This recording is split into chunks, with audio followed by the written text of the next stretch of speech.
religious education around the world is shut your eyes, rock back and forth, memorize the answers, and if you question, you'll get in trouble. Don't get curious. Don't ask questions because that's blasphemous. That'll get you in trouble. The Quran itself, you cannot sit still without asking questions. Allah won't let you be. He'll put a question, He'll inject you with a question, and He'll make you lose sleep and make you ponder. Alhamdulillahi Rabbil Alameen, wa salatu wa salamu ala ashrafil anbiya'i wal mursaleen wa ala alihi wa sahbihi ajma'een, thumma ma ba'd, fa'a'udhu billahi minash shaitanir rajim, bismillahir rahmanir rahim, Qaf wal Qur'anil Majid. Rabbi shrah li sadri wa yassir li amri wa hlul 'uqdatan min lisani yafqahu qawli, ameen ya Rabbil Alameen, thumma ma ba'd. Let's begin, inshallah ta'ala, with the unique beginning of Surah Qaf, which is Qaf wal Qur'anil Majid. It begins with the letter Qaf, and what's argued about the meanings of the letter Qaf is as follows. The first and most convincing of those questions is answered by the following: only Allah knows what that means. There's lots of speculation of what it could mean. Some say that it's one of the names of Allah. Others say it's an oath, meaning Allah swears by the letter Qaf. Qaf itself is an oath. Others say it's a challenge, meaning Qaf is just saying the name of a letter, sending shockwaves to the Arabs. How is this man who doesn't even know how to read and write saying the name of a letter? Because he's not supposed to know the names of letters, because he's literally unlettered. He could know the syllable Qa, but why does he know Qaf? Which actually sends the message that he's educated, that he's being educated, he's learning. Then it raises the question, who's his teacher? And then the answer comes, the teacher is Allah. Right? So that's one way of some interpreting it. Others say that these names, Alif Lam Mim, Kaf Ha Ya Ain Sad, Qaf, Tasin, Tasin Mim, these are all, or Alif Lam Mim Ra, these are all names of the surahs they start with. That is less convincing only because there's like multiple Alif Lam Mims. Right? So if they're names of surahs, then the point of a name is to make something distinct from something else. Right? And that wouldn't serve that purpose. So yes, they are in fact something only Allah knows. There are some unique things about huruf muqatta'at. I don't think this is the right time to talk about them. I'll just say a few things. The vast majority of the time these letters occur, Alif Lam Mim, and Tasin, etc., you'll notice that they're immediately followed by a statement about the Quran. Like Allah will say something powerful about the Quran. For example, Alif Lam Mim, ذَلِكَ الْكِتَابُ لَا رَيْبَ فِيهِ. Alif Lam Mim, Allahu la ilaha illa huwal hayyul qayyum, nazzala alayka al-kitab. He sent the book down to you. Alif Lam Mim Sad, kitabun unzila ilayka. Notice, even if I don't translate, what word will you hear over and over again? Kitab, kitab. Kitab or Quran. Kitab is book, and the written, and Quran is the recital, which is referring to the same. Alif Lam Ra, tilka ayatul kitab al-hakim. Alif Lam Ra, tilka ayatul kitab al-mubin.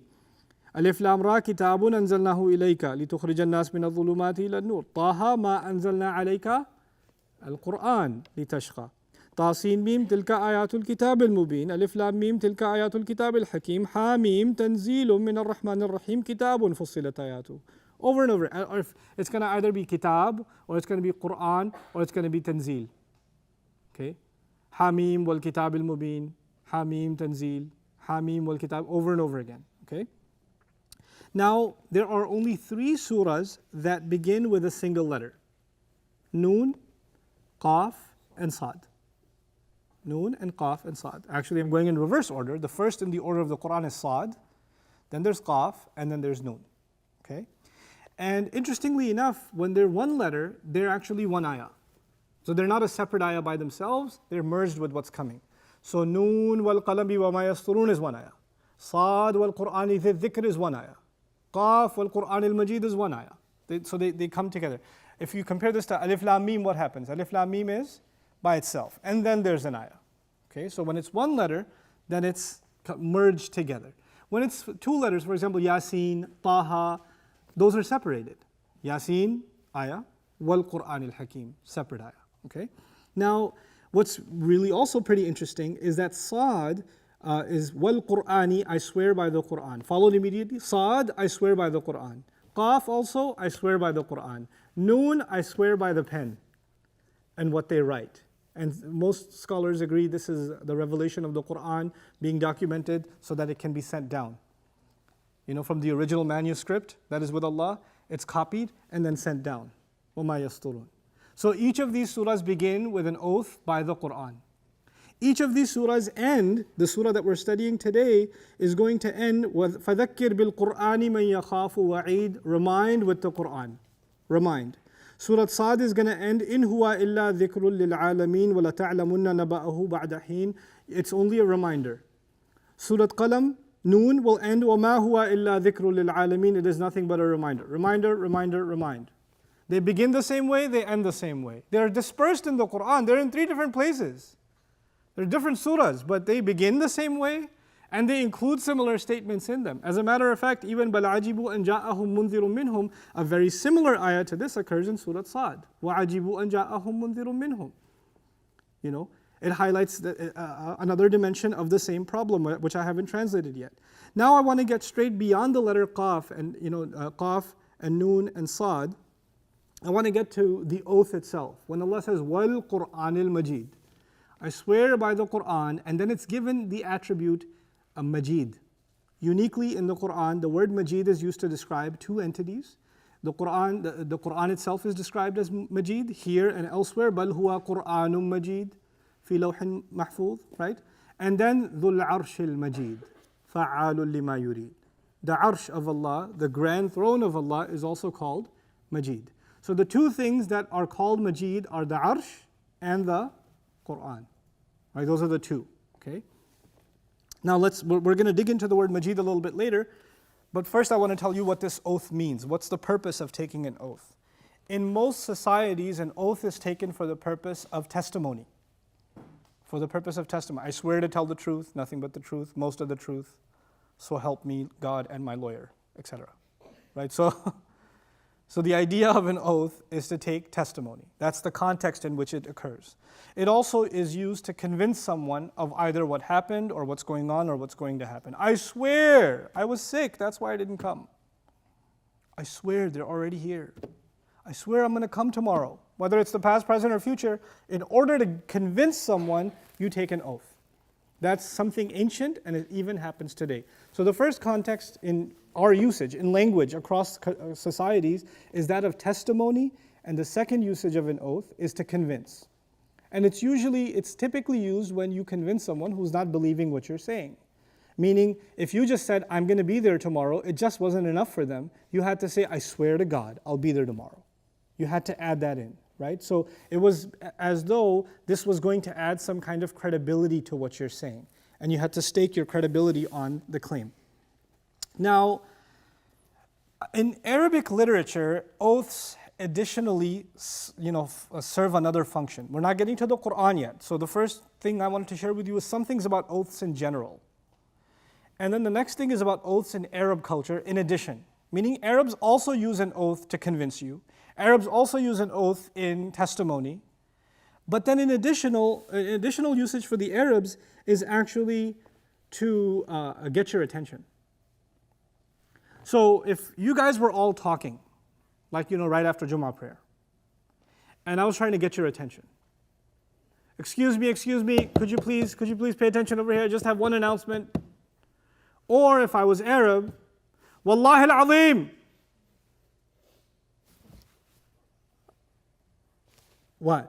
What's up? The oath is actually a kind of listen up. It's a kind of shut up and listen in Arab literature. And the thing is, you don't just say I swear. You say I swear by something. You say I swear by something. So when I was pretending the Arab line, I said Wallahi al-Azim. So what did I swear by? I swear by Allah.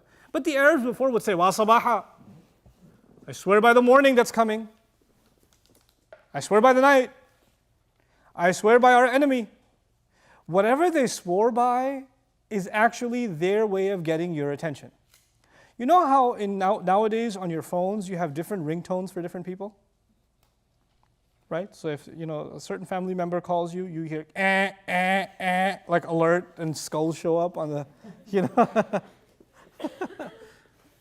There's certain ways of communicating certain messages. Well, they'll swear by something to give you an idea that they want your attention and it's important and it kind of has to do with the thing that they're swearing by. So if they say, I swear by the morning, Something bad is about to go down when? In the morning. Listen up. This is urgent because morning is near. You got it?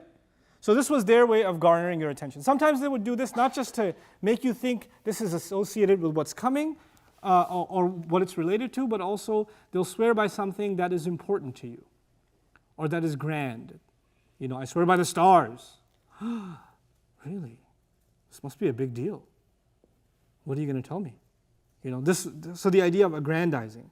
Now the thing is, what you swear by has to be, this is one of the things in Arabic culture, what you swear by technically had to be greater than yourself.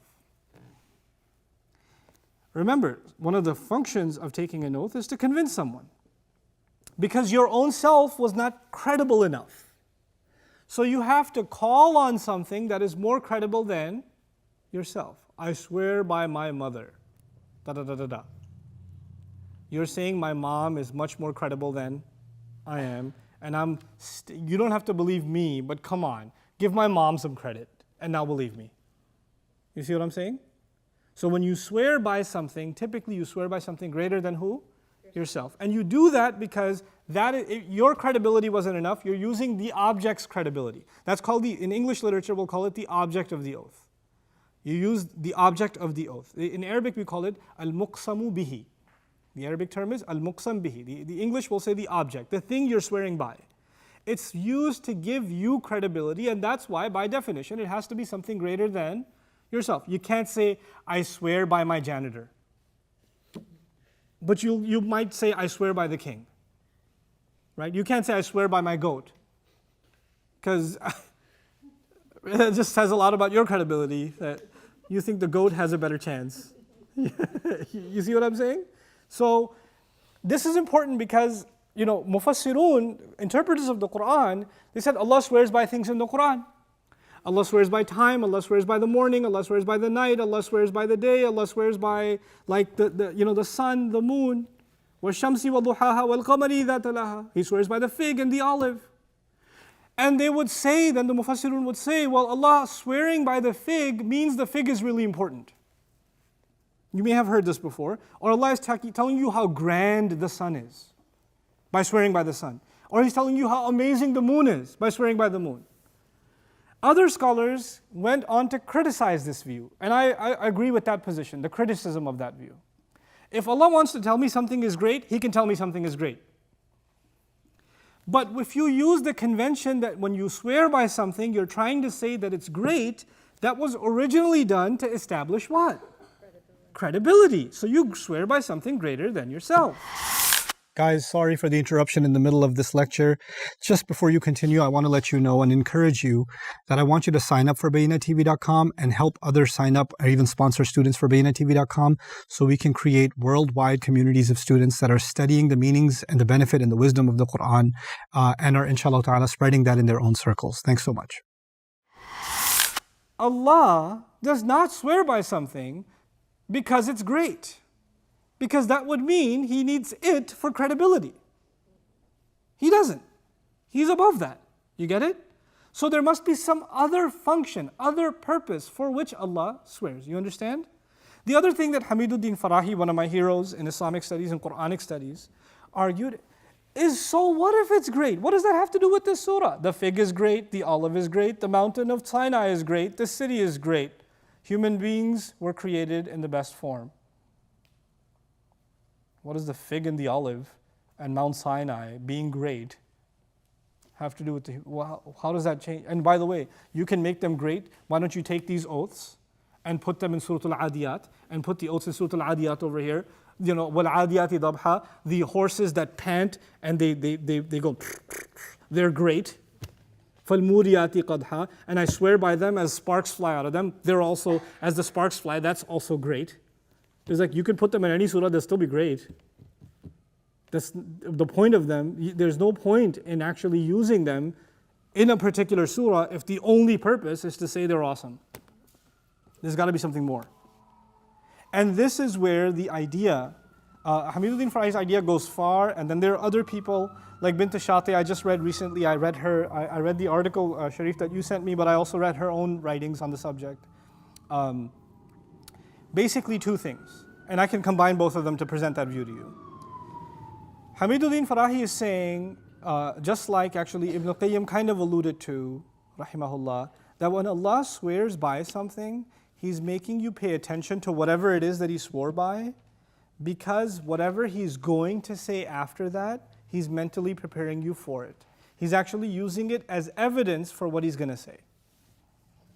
So the object of the oath is actually a kind of proof. It's a kind of proof. He would say two things. He would say it's a kind of proof and it's a kind of witness. So for example, to make this easy for you, because it sounds like up high in the sky, I swear by time, wal asr, innal insana lafi khusr, human beings, each human being is in loss, yeah? He'll say that time is proof that human beings are in loss. That Allah has made, by swearing by time, He has made time proof that human beings are in loss. He will also add that by swearing by time, Allah has made time a witness. So I would interpret time is witness that human beings are in loss. There has been no greater witness to the loss of humanity than what thing? Time. You understand? And so he'll use this approach to interpret a huge number of oaths in the Quran. This works for many, it doesn't work for all, but certainly is a much more plausible approach to the study of oaths. I would argue actually not only is it evidence, or not necessarily is it evidence, but it's actually mental preparation for what's coming. I think that covers the spectrum of it. When Allah takes an oath by something, He's actually taking your mind in a particular direction. And when He's taking your mind in that direction, He's now mentally preparing you for what is to come. It is true in many, many cases, it is in fact literally an evidence. My favorite example is وَالْعَادِيَاتِ ضَبْحًا. When Allah swears by panting horses that are going to raid in the middle of a morning, early morning. By the way, when you have a few horses, adiyat, to raid the village or raid the enemy, then you should have more horses. But the oath is done of very few horses. And if you have very few horses, the best time to attack is in the middle of the night, because you can use the cover of dark to get away. But it's فَالْمُغِيرَاتِ صُبْحًا. They're raiding in the morning time. They don't care. And you should raid on the sides, not in the middle. You should raid on the outskirts. But he says, فَوَسَطْنَا بِهِ جَمْعًا. They go right and penetrate all together into the middle. And if you just have a few, because you have a few, you should disperse. But they're jam'a, they stay together and they go, like it's death, literally, right? So it defies the logic of a raid, that oath. And Allah is saying these horses, because it's not about the riders actually, the oath is about the horses, al-adiyat, The horses are showing suicidal tendencies in order to be loyal to their riders. Animals run from danger. Animals by nature get away from death. These horses, just because their rider tells them to march, are marching into what even they can see as what? As death. What an incredible show of what? Loyalty. And that's why the very next statement sinks into the mind, إِنَّ الْإِنسَانَ لِرَبِّهِ لَكَنُودٌ. No doubt the human being is truly disloyal to his master. Like that's the point that's made. Look, learn from the loyalty of the horse. So he brought to mind the concept of loyalty and used it as evidence against the disloyalty of the human being. You see what just happened there? It's remarkable what he did there. So now there are two things. Right? Let's take a step back and understand what we're doing in Surah Qaf. There are two things. There's the object of the oath, which in the example I just gave you was horses.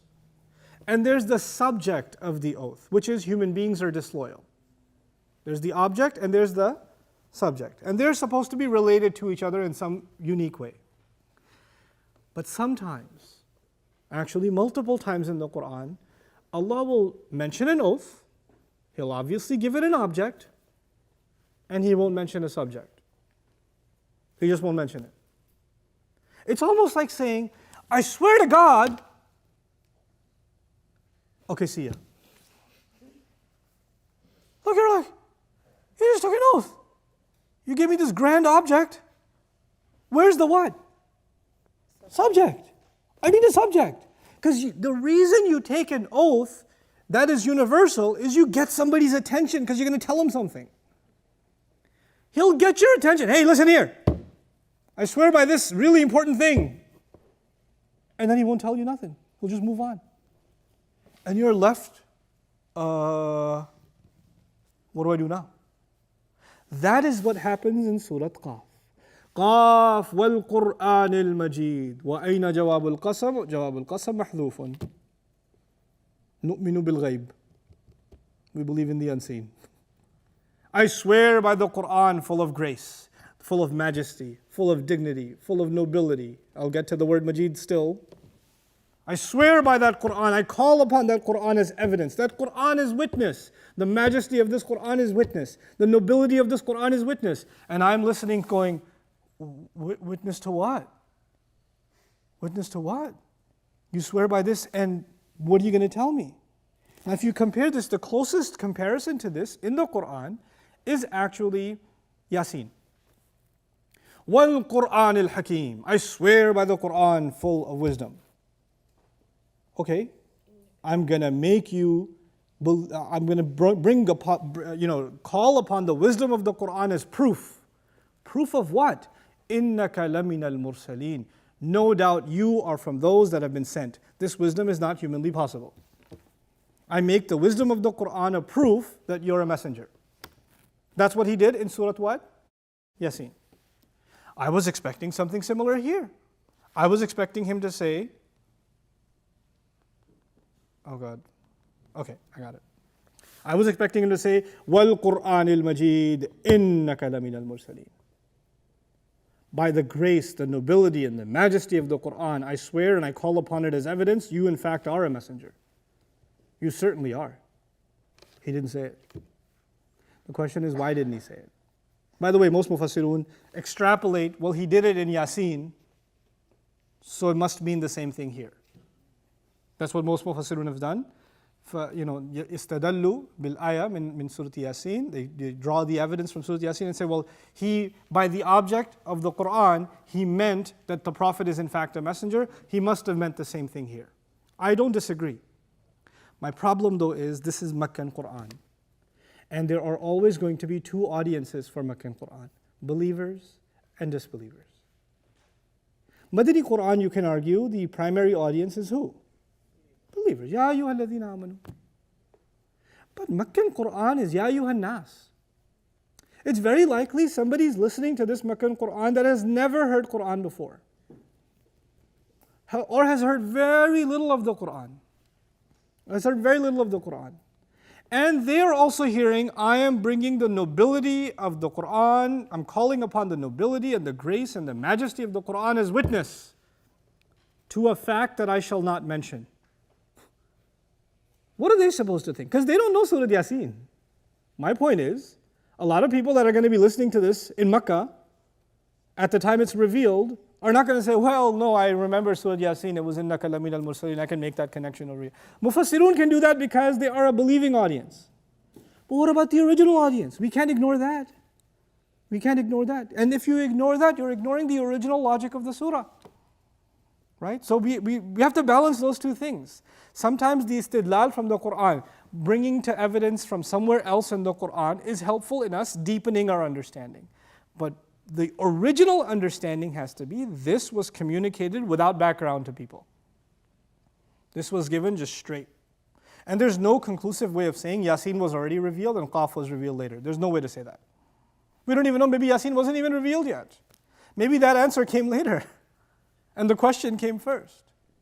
The point that I would make, humbly suggest, is when Allah doesn't mention something, He means not to mention something.